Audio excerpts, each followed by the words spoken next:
महाराष्ट्र लोकसेवा आयोग म्हणजेच एमपीएससीचा गलथान कारभार पुन्हा एकदा उघड झाला आणि याचा फटका अर्थातच विद्यार्थ्यांना बसलाय। एमपीएससीनं 109 पदांसाठी जाहिरात प्रसिद्ध केली। या पदांसाठी 10 एप्रिलला राज्यातील 36 केंद्रांवर परीक्षा होणार आहे। पुण्यातून एमपीएससीची परीक्षा देणाऱ्या विद्यार्थ्यांची संख्या राज्यात सर्वाधिक आहे। पुण्यातून जवळपास 50,000 विद्यार्थी परीक्षा देतात। मात्र एमपीएससीनं पुण्यासाठी फक्त 1800 विद्यार्थ्यांचा कोटा ठेवलाय, तर इतर केंद्रांसाठीचा कोटा हजारोंच्या घरात ठेवलाय।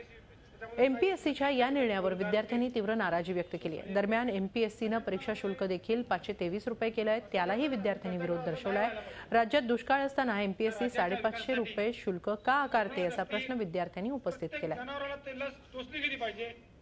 करणारी मुलं 4 ते 5 लाख मुलं स्पर्धा परीक्षेची तयारी करतात। सध्या शासनाने राज्यसेवेचे 10 एप्रिलला जाहिरात निघालेली आहे। आता जाहिरात 10 एप्रिलला होणार आहे। त्या संदर्भात फक्त 109 जागा शासनाने काढलेल्या आहेत। तर मुलांमध्ये खूप संभ्रम निर्माण झालेला आहे की एवढ्या जागांमध्ये 4 ते 5 लाख मुलांमध्ये 1 वर्षानंतर एकदा जाहिरात निघते आणि त्यामध्ये मुलांना खूप संभ्रम आहे की एवढ्या कमी जागा काढल्या शासनानं।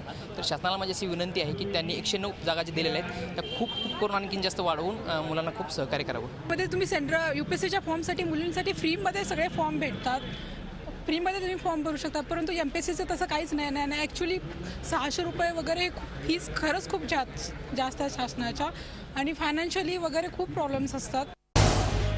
झी 24 तास रहा एक पाऊल पुढे।